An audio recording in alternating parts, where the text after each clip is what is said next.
Mayong adlaw sa inyo tanan. Ako si Father Giver Alipuon, Paris Priest sang Saint Michael the Archangel Parish, diri sa Inubaan nga sakupan sang Diocese sang Kabankalan. Maghahatag ako sa inyo subong sang malipot nga katisismo nahanungod sa sakramento sang bunyag. Tinguha ako sa pag-explain sa inyo sa mga dapat naton hibaluon sa sini nga sakramento, sa sakramento sang pagbunyag.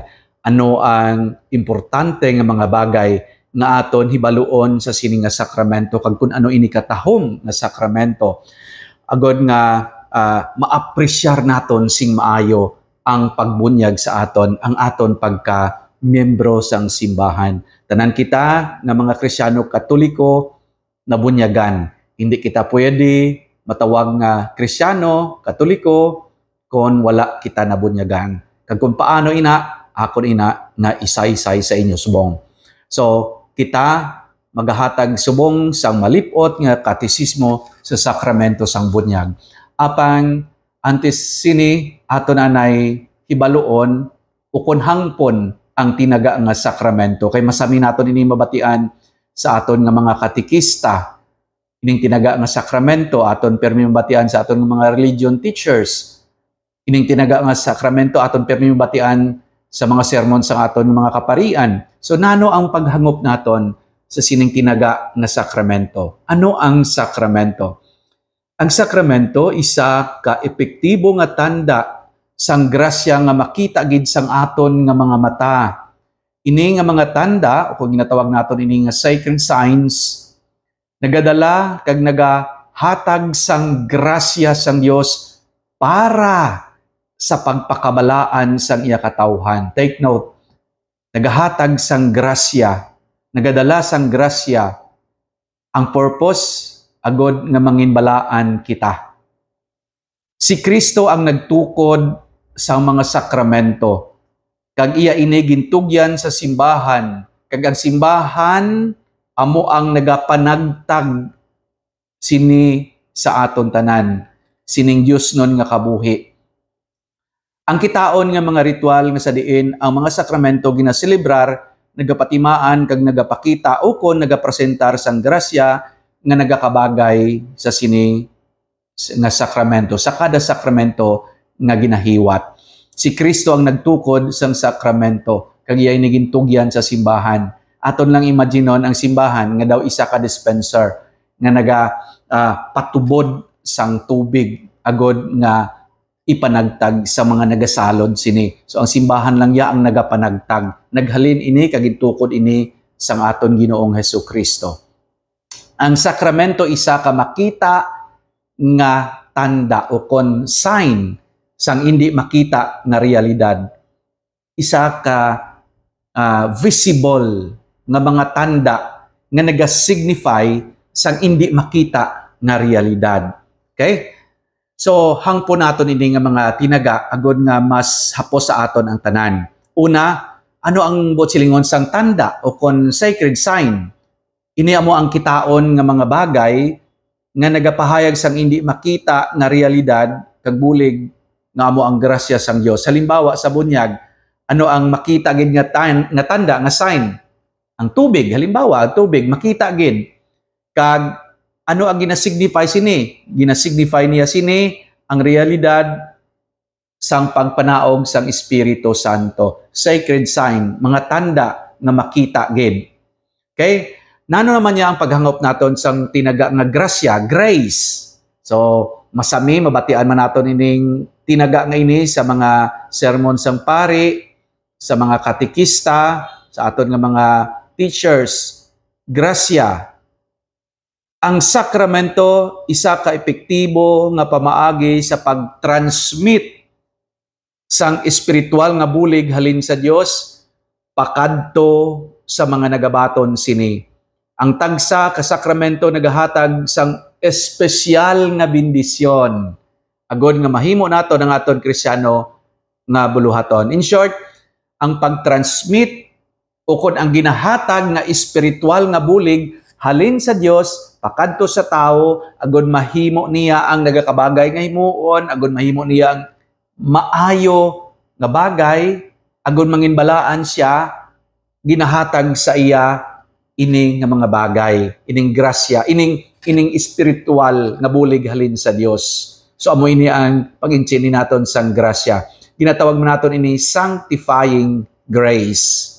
Ang bulig halin sa Dios, agod kita manginbalaan, agod kita mangin maayo nga tao. So hindi naton ina makita, pero ginasignify ina paagi sa mga sacred signs, paagi sa mga tanda, paagi sa mga ritual nga ginabuhat naton sa kada sakramento nga aton gina-perform.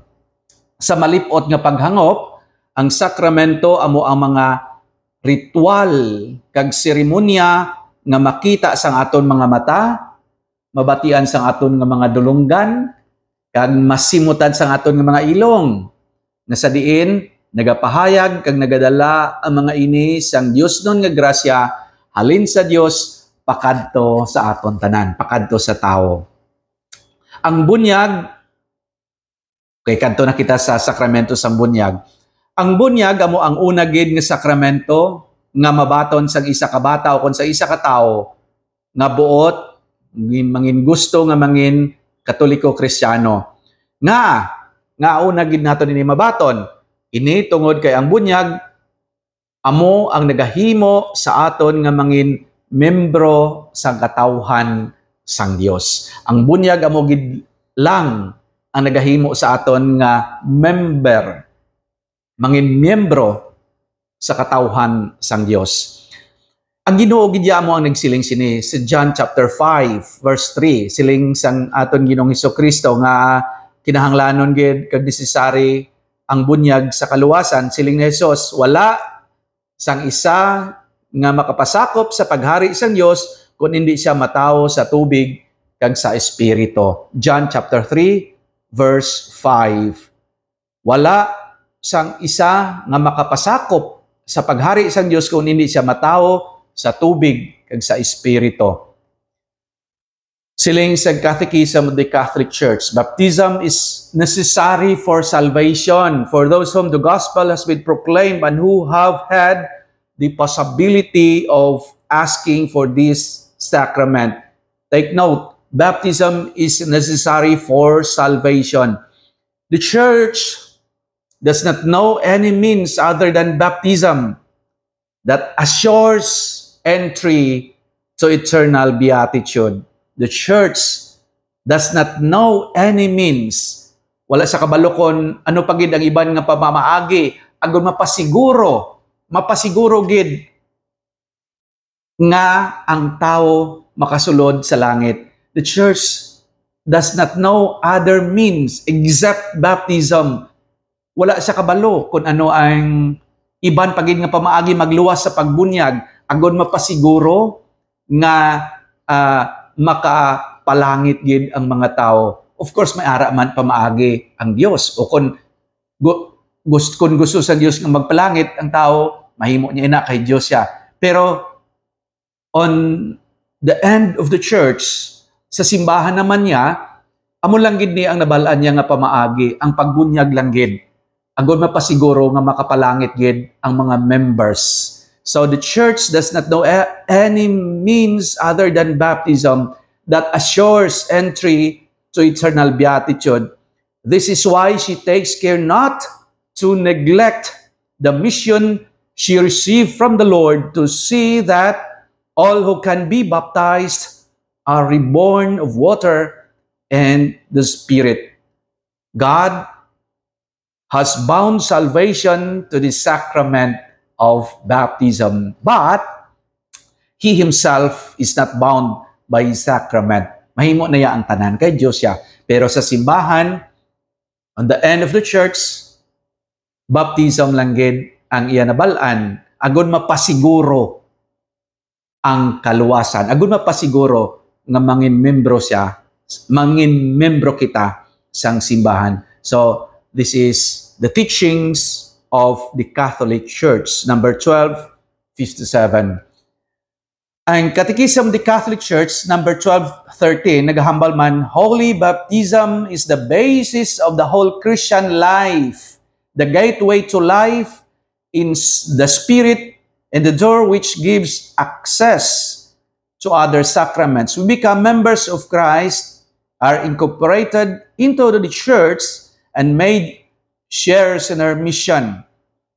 Holy baptism is the basis of the whole Christian life, the gateway to life in the Spirit, kag ang puwertahan nga sa diin may access kita sa iban nga mga sakramento. In other words, mabaton lamang naton ang iban nga mga sakramento. By the way, pila nga aton nga sacraments? Of course, 7.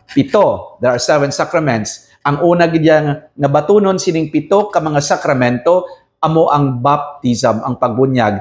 Kag agud mabaton mo ining iban nga mga sakramento, kinahanglan mabaton mo anay ang sakramento sang pagbunyag.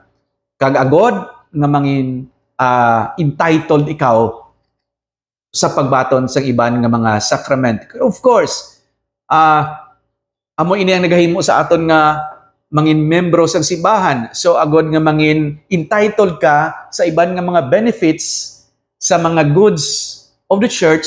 I mean sa mga iban nga mga ginahatag, gina-offer sang simbahan, dapat mangin member ka anay. Kag ang membership, mabaton lang ginaton pinagi sa pagbunyag sa aton.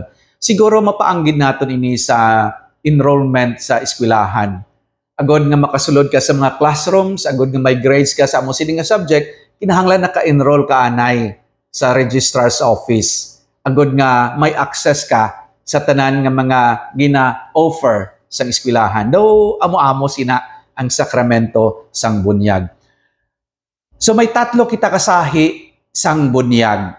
Una, the sacramental baptism. Mabaton ini sa mga nagapabunyag sa mga ministro sang simbahan. So amoy nang usual nga makita naton, sacramental baptism ning ginabunyagan ng mga bata sa kada Domingo, tapos sa misa ako may mga piyesa sang patron. Halimbawa ako, nabunyagan ako ya sang October 24, 1976. Okay? Teka mo ya, nadumduman nyo kung saan o kamo nabunyagan. So, challenge ina or ina-remind ka mo, dumduman ninyo kung saan o kamo nabunyagan. Kay sa adlaw nga ginbunyagan kamo, amo man na ang adlaw nga nangin member kamo sang simbahan, kag napasiguro gid nga nalista ang inyong ngalan sa kaluwasan, nalista ka mo sa langit. So amoy na ang sacramental baptism. So may 3 kasahi isang bunyag. Una, the sacramental baptism. Ikadua, baptism of blood. Nabaton ini sa mga martir. Halimbawa, sa mga martir sang simbahan nga napatay paagi kay Kristo antes sila mabunyagan. Ni mga martyrs na patay para kay Kristo. Martyrs of faith. Wala nila ginpanginwala si Kristo, bisan patyon sila. Pero wala pa sila nabunyagan. So antes sila nabunyagan, nangin martyr sila, nagpangamatay sila para kay Kristo, consider sila nga nabunyagan na. So ang panawag naton sina baptism of blood. Halimbawa, ang mga martyrs sa mga 1st century, 2nd century, nga wala nakabaton sang sacramental baptism, pero napatay sa profess o kon sa pagtindog sang ilang pagtuo, napatay para kay Kristo, consider sila nga nabunyagan na. So, amo na ang ikadua. Ang ikatatlo, amo ang baptism of desire. Nano naman ini nga sa isang bunyag.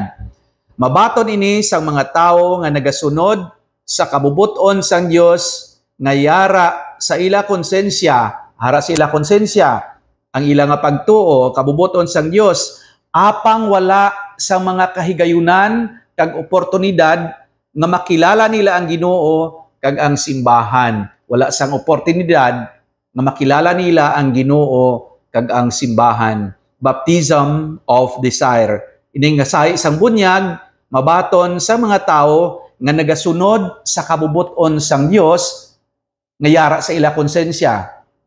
Ang take note, ang konsensya naton amo permi ang lugar nga sa diin nagatudlo ang Dios sa aton, no? Naga pahibalos ang iya kabubuton. Apang ini nga mga klase sang tao wala sang kahigayunan o kon oportunidad nga makilala nila ang Ginoo, just like the ordinary way of knowing God. Wala nila makilala ang Ginoo kag ang simbahan. Consider sila nga nabunyagan. Kaya padawag naton sina baptism of desire. Sa liwat, 3 kasahi sang bunyag. Ning number 1, sacramental baptism. Amo ning mga regular nga mga bunyag nga makita naton kun Domingo. Kadua, baptism of blood. Ikatatlo, baptism of desire. Ano ang pinaka-importante nga mga elemento sa bunyag? Amo naman na ang aton istoryan subong. Ang pinaka-importante nga elements of baptism, ang elemento sang bunyag. Agon yung manginvalid ang pagbunyag, tandaan ginaton, nga kinahanglan ining 3 ka mga bagay. Agon manginvalid ang bunyag. So number 1, ang ministro. Sila ang nagaselebrar sang sakramento sang bunyag. So ang ordinary minister of the sacrament of baptism, ang nagabunyag ya amo ang pari o kon ang diakono o kon ang obispo. Basta na ordinan nga minister. So amo isa ang ordinaryo o kon ang nagabunyag nga ministro. Ikadua nga kinahanglanon amo ang matter o kon ang ginagamit. So ang ginagamit sa bunyag amo ang tubig, water. Nga sa diin amo ini ang kitaon nga tanda nga nagapahayag sang madalom nga realidad nga amo ang paghugas sang sala. Paghugas sang sala. So kininyo makita kung nagabunyag ang pare, ginabubuan niya sang tubig ang bulunyagan, ang ulo sang nabunyagan. Kaya amo ina ang importante nga galamiton, matter sang bunyag. Kag kung wala ina, hindi valid ang bunyag. Bisan pare pa ang nagbunyag o kung nagperform, bisan diakono pa o kung obispo, kung wala sang tubig nga gingamit, hindi valid ang bunyag. So, amo na ang ikadua. Ang ikatatlo, amo ang form o kung ang formula nga ginagamit. Ini amo ang formula o kung ang mga tinaga nga ginagamit sang ministro sa pagselebrar sang sakramento sang bunyag. Okay? Nano ang ginagamit ng mga tinaga sa pagbunyag? Kaya ginatawag nato ni na form or formula. Kainaya ang tubig munang matter. Subong niya ginistorya naman nato mo ang formula, ang form. So, ang ginagamit ng mga formula sa pagbunyag, amo ini. Ako, nagabunyag sa imo, o kon ginamit lang ang ngalan sang bata, halimbawa, ang bata nga ginbunyagan, Giver ang ngalan. So, mahambal ang nagabunyag nga ministro. Amo ni ang form, ang formula, Giver, ako nagabunyag sa imo sa ngalan sang Amay, sang Anak, kag sang Espiritu Santo. Amo lang gina ang formula nga importante. Kon liwaton o kon islan o kon buhinan o kon dugang-dugangan ini nga formula mangin invalid ang bunyag. So amo na ang pinaka essential pinagid ka formula sang bunyag. Ako o ginamit lang ang ngalan sang bata, Giver, ako nagabunyag sa imo sa ngalan sang Amay, sang Anak, kag sang Espiritu Santo. So amo ina ang importante nga tinaga nga ginagamit sa bunyag. Kung wala ina nga mga tinaga o kung ginaliwat, lainon niya ang tinaga nga halimbawa islan o kung dugang-dugangan, hindi valid ang bunyag. So kinahanglan yari gid ining 3 agon manginvalid ang bunyag. Number 1, ano gani? Ministro ang nagbunyag. Kag dapat ang mabunyag, amo ang pare, ang diakono o kon ang obispo. So amo nang ordinary minister. Magsiling kita ordinary minister, amo gina siya ang nagakabagay nga magbunyag sa mga bulunyagan. So the minister, number 1, ang ministro. Ang ikadua amo ang matter, kung ang ginagamit sa bunyag, ang ginagamit sa bunyag amo ang tubig. Kag ikatatlo amo ang form o kung ang formula, ang mga tinaga nga ginagamit sa bunyag. So, kinahanglan manginvalid ang bunyag or kinahanglan nga yari ining tatlo nga ini agud manginvalid ang bunyag. Ang ministro, ang matter o kung ang ginagamit sa bunyag, kag ang ginagamit sa bunyag amo ang tubig, kag ikatatlo amo ang form o kung ang mga tinaga nga ginagamit sa pagbunyag sang bata. So amo ina ang tatlo ka kinahanglanon agud manginvalid ang isa ka pagbunyag. Now, ano ang mabaton sang isa ka bulunyagan? Ano ang iya sini nga espiritual nga mabaton sang isa ka nabunyagan?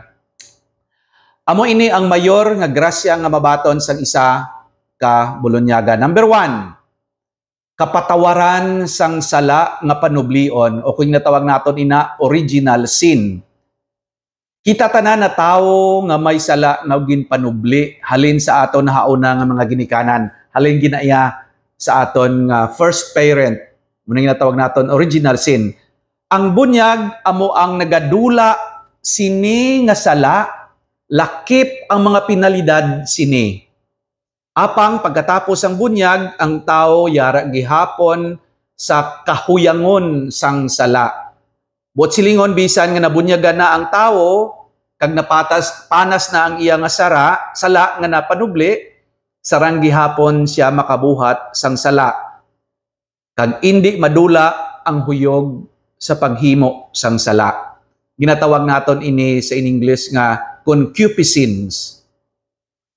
Ining huyog, vulnerabilities naton sa paghimo sang sala, hindi madula, bisan pa nga sa pagbunyag, gin-erase na ang aton original sin. Lakip na ang pinalidad sini. Pagkatapos ang bunyag, isang isa ka tao, vulnerable pag gihapon siya sa paghimo sang sala. So amo ina ang mabaton sang isa ka nabunyagan, kapatawaran sang sala nga panublion. Tanan kita may original sin. Kag agod panason ina, kinahanglan nga bunyagan ang isa ka tawo. So amo ina ang isang mayor nga grasya nga mabaton sang isa ka nabunyagan. Ikaduha nga grasya nga iya nga mabaton, nangin adaptibo o kon adaptiba nga anak sang Dios. Ang nabunyagan mangin isa na kamanunubli sang Dios. Adopted sons and daughters of God. Ang nabunyagan magluwas nga ginhugasan ang iya sala, nangin isa na kabag-o nga tinuga. An adopted son of God who has become a partaker of the divine nature, member of Christ and co-heir with Him in a temple of the Holy Spirit. Co-heir, mangin manunubli niya, manunubli sang ginharian sang Dios, partaker of the divine nature, member of Christ, and co-heir with Him. Pareho siya nga manunubli sang ginharian and a temple of the Holy Spirit. So tanan nga binunyagan nangin templo sang Espiritu Santo. Wow! Beautiful. Tanan kita nangin temple of the Holy Spirit. The Holy Spirit resides in us. We become the temple of the Holy Spirit. So amin ang number 2 nga grasya nga aton mabaton sa pagbunyag sa aton. So number 1, napatawad ang aton nga mga sala, ining sala nga ginpanubli naton sa aton nga ginikanan, the original sin, lakip na ang penitensya sini nga sala. Pero wala na dula ang huyog sa pagpakasala, ara gihapon. Ikaduha, nga grasya nga aton nabaton sa bunyag, amo ang nangin adopted sons and daughters kita sang Dios. Nangin manunubli kita sang Dios sa iyang ginharian. Nangin templo kita sang Espiritu Santo. Ang ikatatlo, nga grasya nga aton nabaton sa bunyag amo ini, membro na kita sang simbahan. Ang isa ka binunyaga nangin member member. Nangin miyembro na sang simbahan. Sa pagbunyag, kita nangin opisyal na nga miyembro sang katawhan sang Dios. Kagani, sarang na kita maka-avail sa mga grasya nga ginahatag sang tanan nga mga sakramento sang simbahan. Nangin entitled na kita sang tanan nga mga grasya nga gina-offer sang Dios paagi sa simbahan. Kaya nangin member na kita, entitled na kita sang mga ginapanghatag niya. Ikaapat nga grasya nga mabaton sa isa ka nabunyagan. Hindi mapanas nga espirituhanon nga marka o konsilyo. Hindi na mapanas nga marka sa kalag. Hindi na ginaya mapanas. Indelible mark. Kung nabunyagan na ang tao, ginmarkahan na siya, nga iya na siya sang Diyos, tubtob sa katubtuban. Hindi na ini mapanas nga marka, bisan ang sala nga iya nahimo, hindi makapanas sini. Bisan nagsaylo pa siya sa iban nga sekta, bisan nagsaylo pa siya sa iban nga relihiyon, ang marka sang bunyag, hindi ina mapanas sa kalag sang nabunyagan. Indelible mark ang panawag naton sina, hindi na matapanas bisan nakahimo kita sang sala sa Dios. Ang bunyag nga aton nabaton hindi ina madula. So hindi mapanas nga espirituhanon nga marka o konselyo sa aton nga kalag. Amo ina ang dapat naton tandaan nga mga grasya nga babaton sa isa ka nabunyagan. Now, makadto kita sa pamangkot nga sino bala ang pwede mabunyagan. Ang nagabunyag, amo lamang ang mga naordinahan nga mga obispo. So, sino ang pwede makabunyag? Ang makabunyag, amo lamang ang mga ministro nga naordinahan. Sila amo ang mga obispo, pare o kondiakono. So, amo lang ini ang mga ministro nga naordinahan sa simbahan. Obispo, pare, mga diakono. Sila lang gid ang ordinaryo nga ministro sa pagbunyag. Apang sa tion sang emergency, take note, sa tion sang emergency.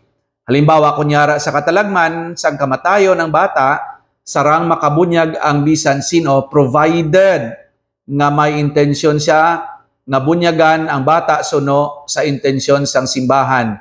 Ginatawag naton ini emergency baptism o kon bubo. Sa in English, emergency baptism. Sa tinaga naton yang mga Ilonggo, ginatawag naton ini bubo. Bubuhan ang bata kunyara sa katalagman sang kamatayon.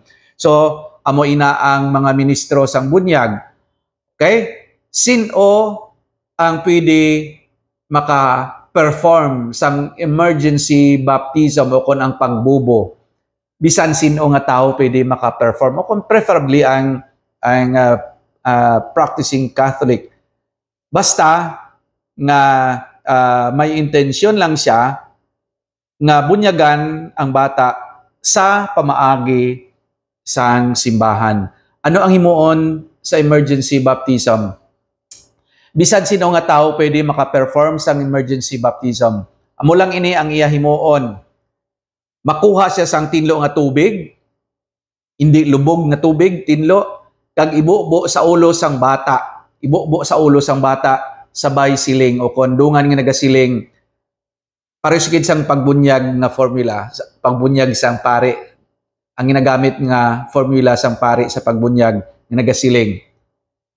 Ngalan sang bata, imit lang, ako nagabunyag sa imo sa ngalan sang Amay, sang Anak kag sang Espiritu Santo. Amo lang ina. Remember sang form of baptism? Ako nagabunyag sa imo sa ngalan sang Amay, sang Anak, sang Espiritu Santo. So, samtang nagabubo sang tubig, ihambal ina ng mga tinaga. Ako nagabunyag sa imo sa ngalan sang Amay, sang Anak, kag sang Espiritu Santo. Amo lang ina ang tinaga nga gamiton. Ang pag-perform sining emergency baptism, wala sa oras insakto. Muna ganang inatawag emergency baptism. Kung na-perform na ang emergency baptism, dapat ipabalugid sa parish priest ang ginhimo na pagbubo. Kung wala na sa peligro ang bata, halimbawa nag-ayo ang bata, dugangan sa pari ang ritual sa pagbunyag. Ang dugang amo ang pag-anoint lang sang chrism oil sa bata kag sa iban nga mga parte sang seremonya sang bunyag. So kung nag-ayo ang bata, i-perform na lang sang pari ang haplas sang lana sang krisma kag iban nga mga parts sang pagbunyag sa isa ka bata. So amina ang emergency baptism. So kung yara kamo sa sitwasyon nga sa diin na hibalaan ninyo nga delikado ang kabuhi isang bata, usually nagakatabo ini sa mga birthing sections sa mga clinic, sa mga ospital. Nagakatabo ining mga sitwasyon nga ini. So ang akon nga gina-encourage ta kamo nga perform the emergency baptism, especially sa mga nurses, sa mga midwives, sa mga doctors. You can just perform the emergency baptism right there sa station. Basta may katalagman lang sa kabuhi isang bata, in danger ang bata. So, kuha lang sa tubig, bubuan, kaghambalon lang, na ako nagabunyag sa imo, sa ngalan sang Amay kag sang Anak kag sang Espiritu Santo. Provided nga ang intention nimo is intention sang simbahan nga mabunyagan siya. Okay, so that is all about the emergency baptism.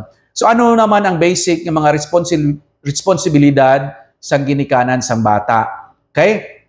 So natapos na ang bunyag. Ano naman niya ang basic nga responsibilidad sang ginikanan sang bata? Siguruhon gid sang ginikanan nga mapabunyagan gid ang bata as soon as possible. I mean, before sang bunyag gali, let's say bag-o lang nagbata ang ginikanan, no? Responsibilidad sang ginikanan nga pabunyagan dayon as soon as possible ang ila kabataan, nga wala sang hindi importante nga delay. Madamo sa mga bata nga napatay antes sang plano sa pagpabunyag tungod sa mga unnecessary delays.